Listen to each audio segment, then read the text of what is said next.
Yes, now let's start today's session. And in the last session, we have seen just how to open Visual Studio and how to create a basic console application and how to write some small programs in the console application by using console class and by using write line and read line methods, what we have seen. But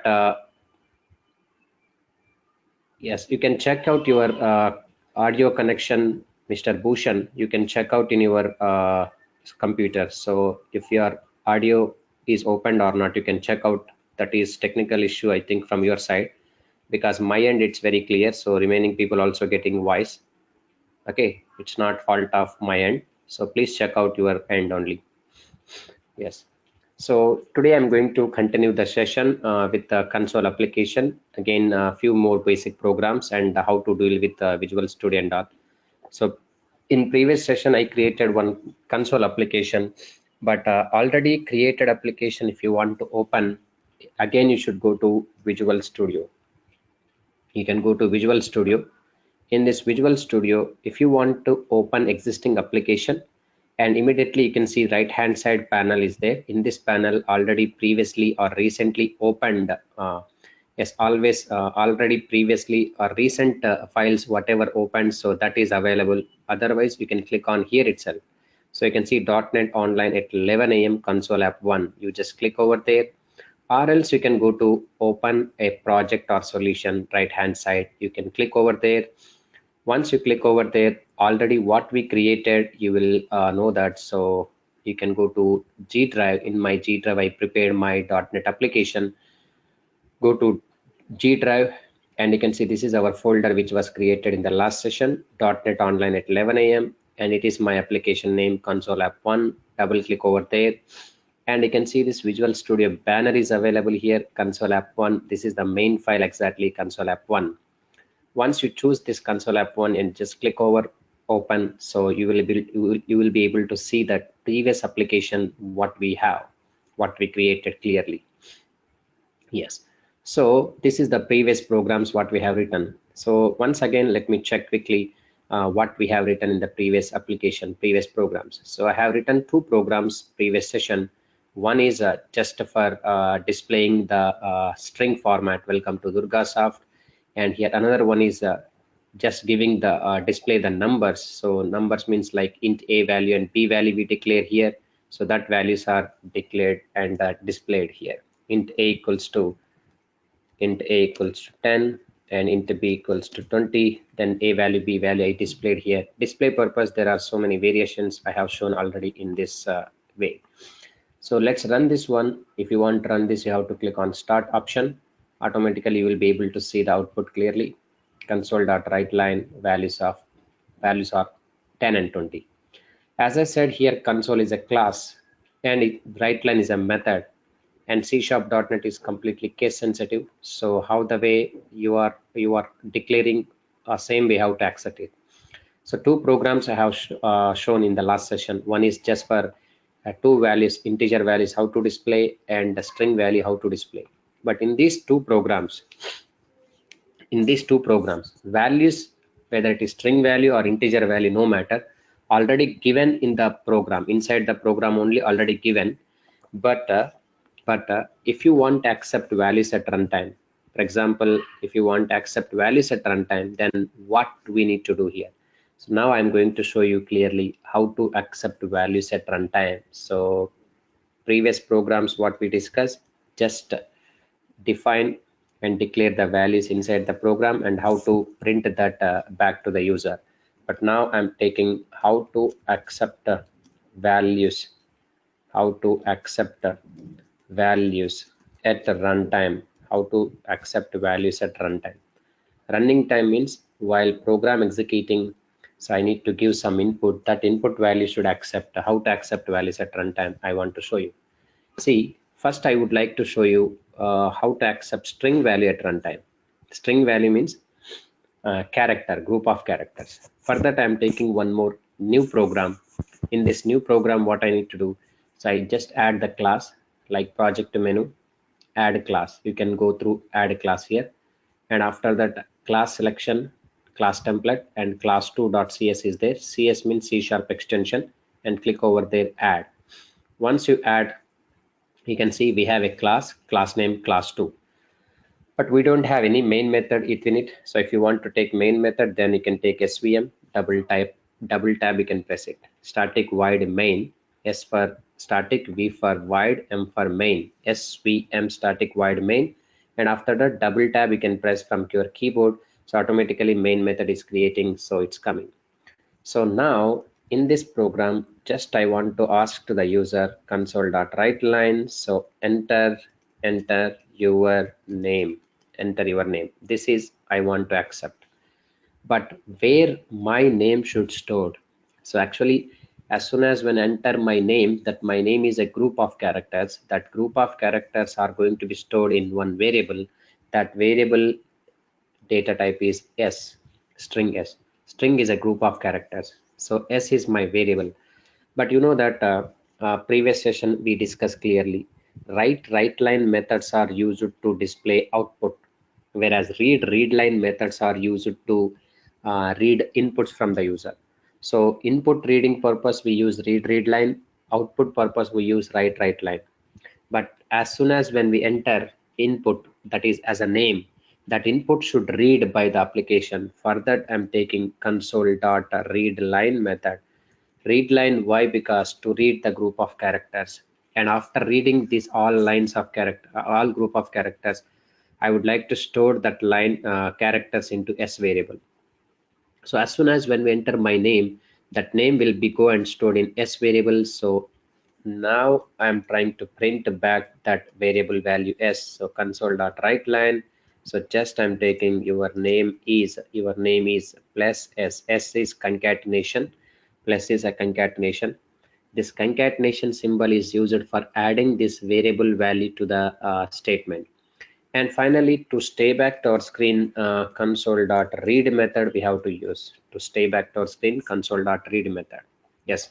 So this is what reading input values from the user. Just ask the value, enter your name, and that name we have to store in s variable. And after that s variable value we have to read at running time, console.readLine. After that console.writeLine, your name is s, and console.read. These two statements. First statement is for asking the name. Second statement is just reading that name and stored in its variable called s. Third statement just for printing back that name, username, your name is so and so, s is holding that name. And last statement is to stay back to our screen permanently in the output window. So in this context we can use, let's run this program. But if you want to run this class2, we have how many classes in our total application means, you can see this, you can go to Solution Explorer, you will be able to find out how many number of classes are present in your application. So class 1, class 2, program.cs, 3 classes are present in our application right now. But already we executed program.cs, class1.cs, but now I would like to execute class2.cs. How to execute that? So shall we go for directly run? No. If we go for directly run, what happening? So your previous application, previous program is going to run. But now what I want to run, so I want to run this programs, our current program I want to run. If you want to run current program, then what I suggest you in the last session, that is changing the startup object is very important. Startup object means what? From where onwards you should start your program, that is called startup object. That is changing the startup object. How to change your startup object? So just go to Solution Explorer and double click on properties, and now you can see startup object. You just expand it. Once you expand the startup object to what we can have, so we have how many number of classes are present in this program, that many classes are there. You can see this class 2 I'm taking. Now I would like to run this class 2, but don't forget to save changes. Compulsory save is required, otherwise changes will not affect. Once you save this program, then you just run the application. Now you can see run the application, and once you run this application, your current program is going to run. You see here, enter your name, because I wrote in my first statement enter your name, that is asking. So I am entering my input Mohan. This is my user input. So how to accept values at runtime means running time I'm giving the values, this is going to be accepted by the program. So that program is going to read this my values by using readline method. As soon as when we press enter here, so it is read it and it is displayed back to the user, your name is Mohan. This is very simple and straightforward code. But one more important thing I need to tell you, sir, what value is going to store in S? I want to see this value, whatever the value is going to store in S variable, I want to see.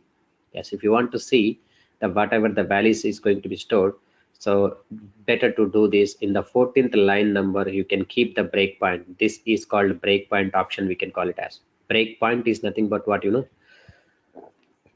What's happening internally in line by line execution, whether variable is stored any value or not. If you want to know that, then that purpose we can keep the breakpoint here.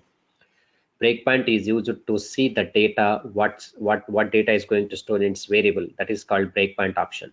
I'm keeping the breakpoint here because my requirement is I want to check whether value is going to store in S variable or not. Whether value is going to store in S variable or not. So let's run this after keeping the breakpoint. Again, if you want to remove the breakpoint, you just click over there again, same line, it's removed. In which line, if you want to keep the breakpoint, that line you can just click with mouse. So red circle will be highlighted here. So this line you want to check what's stored in this S variable, then you can keep the breakpoint there. After that, you just run this one straight away. Once you run this start option, and you can see this wherever you keep the breakpoint line, that line is going to become like yellow color and that means when we place mouse pointer on S variable, right now S variable, what is showing here when we keep mouse pointer on S variable, nothing is going to show in S variable. But if you want to move to next line, function key plus F11 you have to press compulsory, function key plus F11. So I'm going to press function key plus F11 in my computer. Now you can see it's going to be read.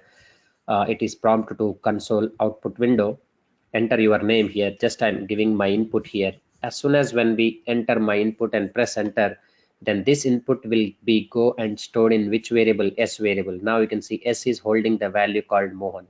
So what input I am giving, that input is going to store in a variable called S. So S is showing Mohan value here. So after that, you can see we are printing back to the user name. So console.writeline, your name is so and so Mohan, it's coming clearly. And press F11 again, function key plus F11, it will move to next line. Again press F11. So like keep on continuation, F11, you can press it, line by line execution is happening.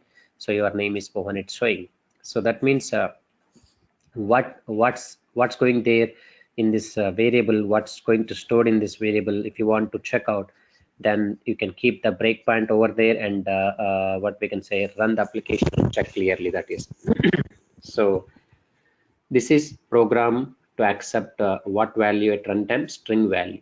So to read the string value at runtime, we can use console.readline.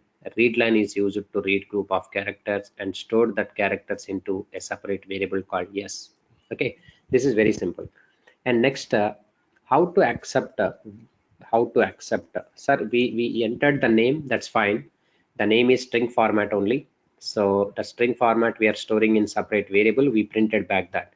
But now my requirement is I want to accept values at runtime. But what values I want to accept at runtime means string values I want to accept, string. So how to accept integer values, how to accept integer values at runtime. Integer values, why integer values you want to accept at runtime? So my requirement is a value 10 and b value 20 and c equals to a plus b and print c. This is very straightforward. In this context, what happened? Directly values are giving. Values are where we are giving inside the program only. I'm giving. Understand? See, let's run this once, just checking purpose. I'm taking one class, add class, and class name is, let it skip class 3. And in this class 3, what I'm doing straightforward, I'm taking int a, b, c, 3 variables. I'm taking a value 10 and b value 20 and c equals to a plus b. I'm taking it is simple logic which I'm writing. Now finally what I want to do, console.writeline. So sum is plus what I need to do, C value. C value I want to print back to the user. So internally, it's going to be perform the operation C equals A plus B. This program is just straightforward program. Why? Because we are giving the values inside the program only. So no matter it is, it's working fine. Inside the program values what we give, it's working fine. But this same program, what I want to do, accept the values at running time. Yes, I want to accept values at running times or not inside the program. If we give inside the program, easily we can able to handle sum is 30, 10 plus 20, 30, it's perfect. But why don't we accept values at runtime here? Running time I have to accept. But while accepting running time, so what I need to ask to the user, here you can see, I am going to ask to the user console.writeLine, console.writeLine, here console.writeLine, enter two numbers I want to ask, console.writeLine. So here I'm just asking enter two numbers, enter two numbers. Okay, enter two numbers. The two numbers I have to accept values at runtime. To accept values, yes, console.read is used to stay back our screen. For example, you can see I'm removing this console.read. Okay, just for understanding purpose, you are asking question, that's what I'm saying. I'm not using console.read, so I'm going to execute this one. Now what happened? It's coming and it's going. Yes, output is coming, and do you find that output screen is going to stay back permanently? Means it's coming, it's going. So to stay back output screen permanently until I close, then we can use what method? Read method. Read is a completely reading method. So reading the output screen permanently. Now I can see it's going to read.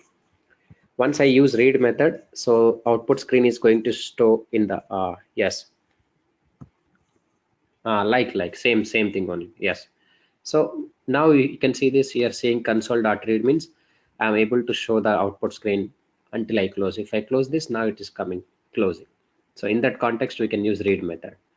But you can see here I'm asking enter two numbers at running time you have to accept. So to accept runtime, so what I need to do, console.readLine I have to accept. Similarly what I accepted string value at runtime, string s equals to console.readLine. Here also I'm using console.readLine. But observe here there is a small error is there. What error is there? Console.readLine here. So why console.readLine is showing error, sir? Okay, so why? Because this is what type? Integer type. To accept values at integer time, values at runtime, what values? Integer values. But by default in C#.NET, what values you are going to what values you are going to connected, what values you are going to connected, what values you are going to give at running time, that values by default string format it will be treated. Yes, string format only. Okay, so that's what it is unable to show you. You can see this cannot implicitly convert string to integer. String to integer means what? At runtime, what values are accepting the what values are accepting at running time, that values by default treat them as string. But that string values you need to convert into integer format. Yes, typecasting, just exactly typecasting is required here. So without typecasting we cannot do. But you may get doubt here, sir, previous program why we are not doing typecasting? No need to typecasting here. Why? Because you are accepting string value only, and runtime also is by default it treated as string value only. No need to do typecasting. But even in the previous program also, now you can see here a value 10 I'm taking, b value 20 I'm taking. These values also no need to do typecast, because already we declared the integer values. I'm assigning values to the variables, and that values through we are getting the output clearly. So clearly we are getting this output, sum is 30, nothing to worry. But at running time, whatever the values you want to accept, that is especially in integer format, so compulsory you have to do typecasting. Okay, so converting from string to integer is very important to us. Why? Because you're asking values at running time. So to accept values at runtime, that is integer values, we have to convert them from string to integer. So I'm taking here by default runtime values treated as what formats are? String format. but to accept to accept to accept two integer values two integer values two integer values at runtime we have to convert we have to convert them into integer format. We have to convert them into integer format, because to find sum of two numbers while accepting values at runtime, in that context we should have the conversion mechanism compulsory. So here I'm taking to convert the values from string to integer. To convert the values from string to integer, we use conversion methods. Conversion methods we use conversion methods. What are the conversion methods are there? To convert string value to integer, we use two conversion methods are there. One is convert dot to int method. Next one is int dot parse method. Convert dot to int method. Next one is int dot parse method. We can say that these two methods are there to converting from string to integer values, but both methods are working fine while converting from string to integer. But which one is required and which one is some cases not required? What is the main difference between convert.toInt and int.parse method? We will discuss now. So first of all, I'm going to show you clearly in this method. Just I can write some convert.int or int.parse. Anyone you can use. Suppose int.parse I'm using. Int.parse of then console.readline. Console.readline. I'm converting that typecasting. Now here also, because we are accepting these values at running time, so int.parse of then console.readline. Console.readline, we can say that console.readline. So c equals to a plus b, so values accepting at running time. Now this time we can see this. Let's run this. Now enter two numbers, a value and b value. You can enter this value, input my 20 value, but by default 20 value is also treated as string format, but we converted them into integer format. Okay, so how we converted them integer format? Now you can see this. We'll do this now. Just to give me 1 second. Now, so I want to show you how to convert them. See, when I entered integer value 20, so it's treated as string, but already in my program I convert them integer. So next 12 and 32 is coming clearly. So this is what we are accepting values at runtime. Without this, it is not possible. Why? Because we entered values at runtime, that is integers, but unfortunately every value in C#.NET by default runtime value is treated as string format, but to accept two integer values at runtime we have to convert them into integer format. To convert the values from string to integer, we use conversion methods. One is int.parse as well as convert.toInt. So even instead of int.parse also, we can use convert.toInt method. You can see this. I'm trying to do this convert.toInt method. Yeah, float.parse also there. I'll explain. Just wait. So int 32 is there here. What is 32? I will tell you clearly. It depends on range values. Okay. So this is convert.toInt 32 I'm taking. So this is convert.toInt 32. Both are working fine. So int.parse as well as convert.toInt method is working fine. Now you can see I'm giving 23 and 44. It's working fine. But what happens are if my values are float, is this work? No, it will not work. You can see this float values are not going to be work. So for example, here I'm taking 121.34. So it's going to be show an exception. So input was not string in correct format. So if you want to stop this exception, then you can see this here in Visual Studio environment, some red square box will be there. Stop debugging means shift plus F5, you can stop it. Why? Because your values are need to be give the float, so floating point representation, but you're asking them into integer 232, so it's not possible. So in float.parse we can use float.parse also there, floating point representation. Here also I'm taking float.parse. So floating values happily you can able to work out in this context. You can see I'm entering 23.4 and 56.7, then 80.1 it's coming. Even sir, I don't want to give float values, just I want to give some two numbers straightforward, and it's represent 30 values coming. Yes, both are possible in this context, float dot parse. So uh, before going to continue this program, so let's go with what is the main difference between convert.toInt and int.parse. Even in interview also they might be asked the question here, what is the main difference between convert.toInt as well as int.parse? Convert.toInt as well as int.parse, what is the main difference between this? Okay, to know the difference between these two methods, convert.toInt and int.parse method. Okay, to know the difference between these two methods, uh, I need to write one simple example.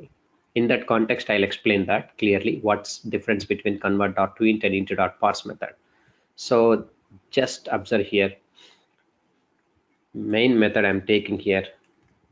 In this main method, I'm taking just one string s equals to some 100 value I'm taking.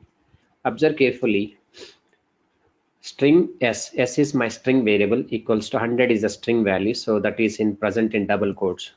So do you think this 100 is string? Yes, it's a completely string. Why? Because so 100 value, whatever I give inside the double quote, not only 100, what values if you give inside the double quote, that is treated as string only.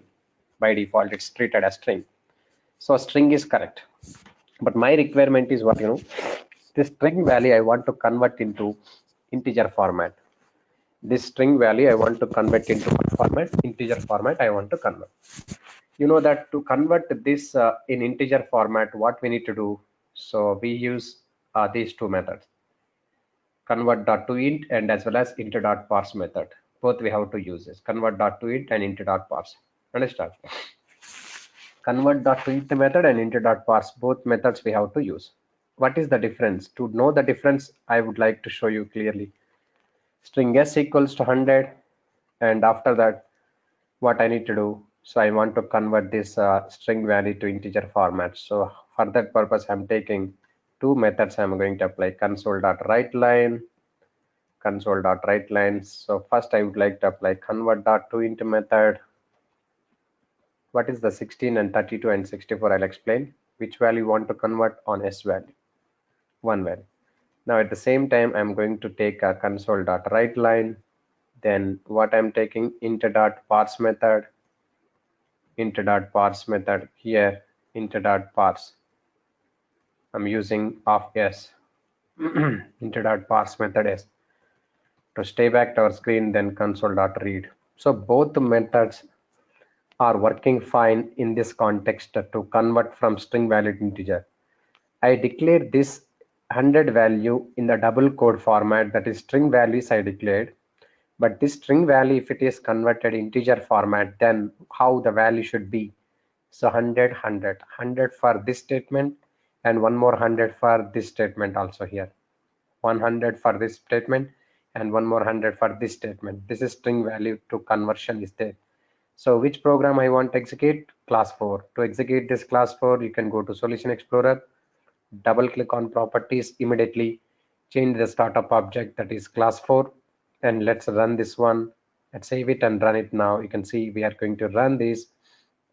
We are getting the output called 100 values for convert.toInt purpose, and one more 100 for int.parse purpose. We use this. Okay, convert.toInt and int.parse, we use this clearly here. So this is two values are successfully, two methods are going to successfully convert from string value to integer. But to know the difference between this convert.toInt and int.parse method, let's comment this line and let's include something here. Now I can say string s equals to null, null, null. I'm taking pointedly. Null means here nothing is there in the variable s, that is called null. I'm declaring string s equals to null means nothing is there in the variable. So after that, what we need to do? Convert.toInt 32 of s and console.writeLine int.parse of s, we can say that. Now let's run this one. We are seeing the output. You can see this. If null is going to be turned into integer format, means it should be 0. But actually, as per previous output, how many zeros should come? 2 zeros should come. But here only 1 0 is going to represent in the output. Why? Because only one statement is successfully convert from null value to integer. That what statement? So convert dot to int is successfully convert from null value to integer, but whereas int dot parse is not possible to convert from null value to integer. Here clearly showing that value cannot be null. If the value is null, it is unable to convert that null value to integer format by using int dot parse. So that the clear difference what I'm showing, convert dot to int method as well as int dot parse method, both methods are going to successfully convert from string value to integer values. But when it comes to uh, null values, so convert dot to int method is successfully convert that null value to integer, but whereas int dot parse method is not successfully convert from null value to integer. Value cannot be null. So convert dot to int method is convert successfully the string value to null integer value as well as null value to integer value. Both conversion is possible. But whereas int dot parse method successfully convert from string value to integer but not null value to integer. If value is null, it's unable to convert. So in this case, int dot parse method is a failure method, we can say that. So in this case, int dot parse method is a failure method. It is not possible to convert that. So this is the difference between convert dot to int and int dot parse method. How your answer should be in interview means, so convert dot to int method is able to convert from string value to integers and also from null value to integers, successfully convert. But whereas int dot parse is only convert from string value to integers, but it will not convert from null value to integers. In this case, it's a failure case.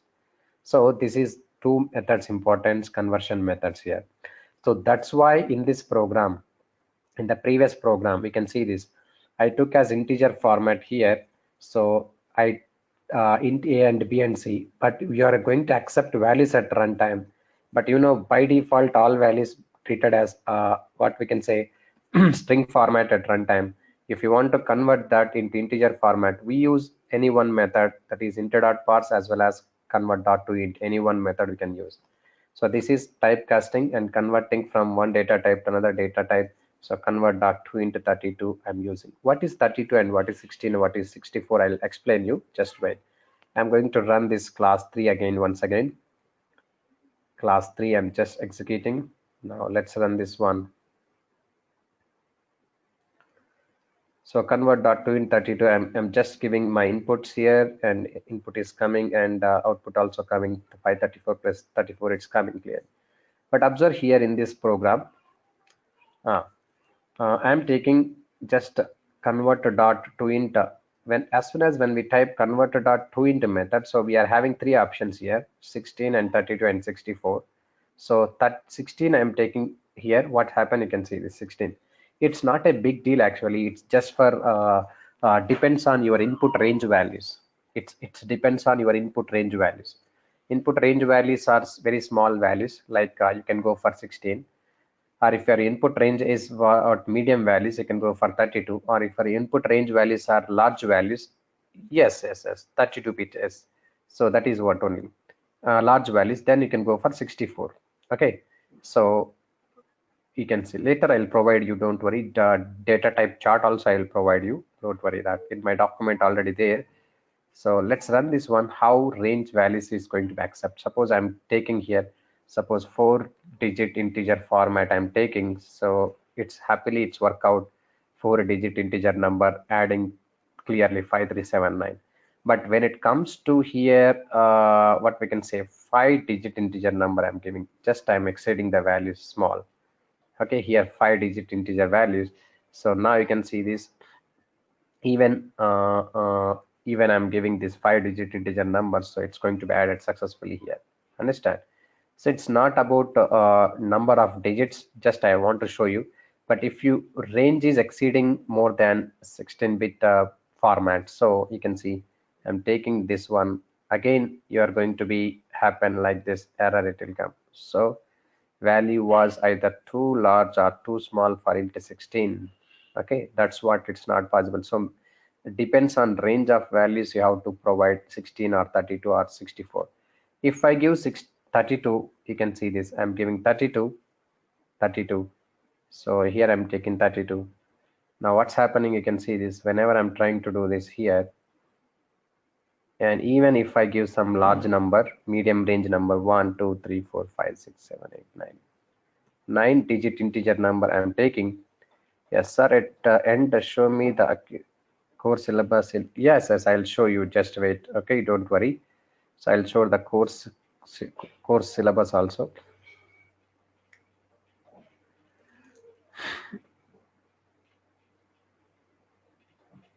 Yes, now you can see this is the values. I'm giving values here and it's working fine. So up to 9 digits or integer formats are working for 32. But whenever it comes to cross some values, meaning range is going to be cross 1 2 3 4 5 6 7 8 9 10. So more digits, so it's going to be, again, range is not within the limit, it's going to be exceeded. So that means huge number of values you cannot accept it. So in my chart, you can able to observe that what was the 32 range and 16 range, you can able to observe later. But if I go over 64 is the huge number of values you can accept. Maximum long type, if you can say that, long data type, length is more. But even if I took 64, then observe clearly. So why sir it is showing underlined red line squiggling is there?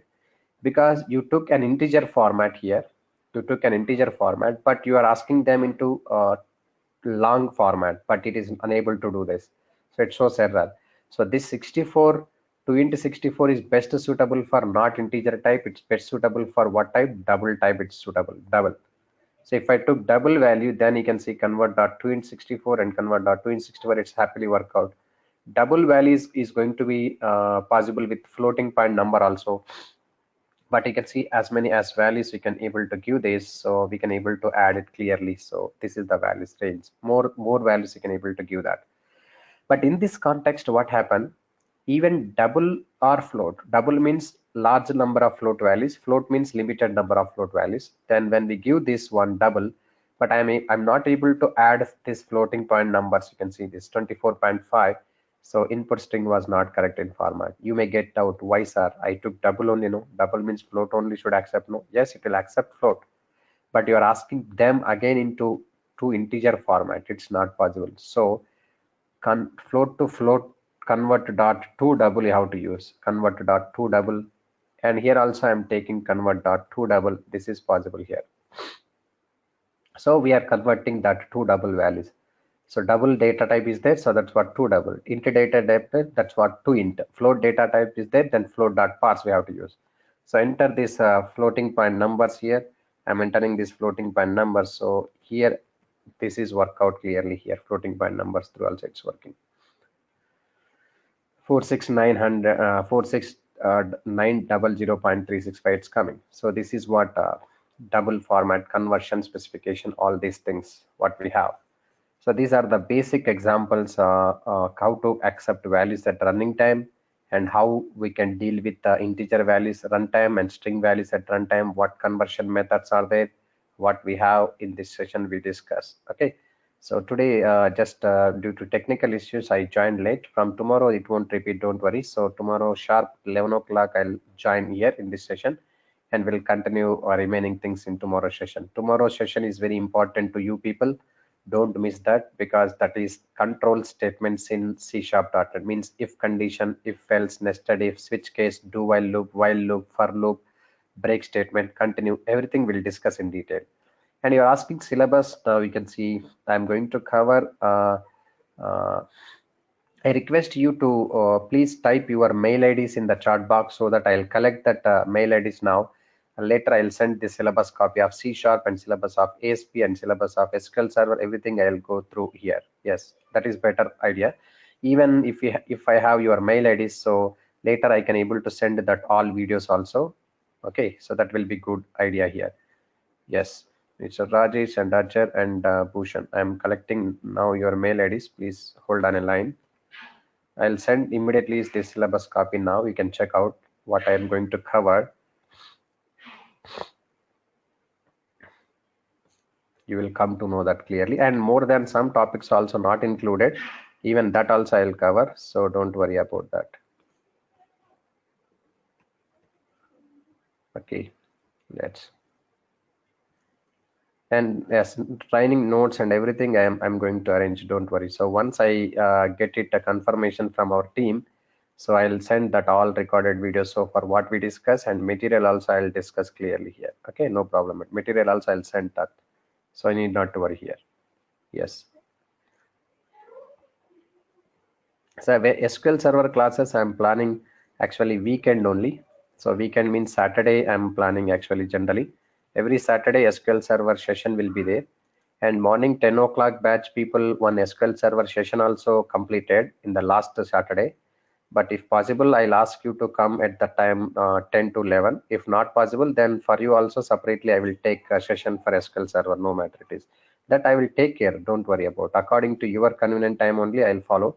So I'll not disturb to anyone. So this is syllabus copy C sharp and completely I prepared. You can go through it once I send it, what things I'm going to cover in syllabus of C sharp. And even ASP also I maintain the same. So but in C sharp as well as ASP, in both the ways I will cover completely ADO.NET sessions also. This is ASP.NET and SQL Server also I placed here. So now SQL Server sessions, you can see SQL what I'm going to cover in this. So you can go through it, no problem. I'll send to you immediately after 5 minutes. You can check out your mail IDs and I'll send the syllabus copy and you can go through it. Okay. And meanwhile, if possible, I'll take the confirmation from our team. So those who are, yes,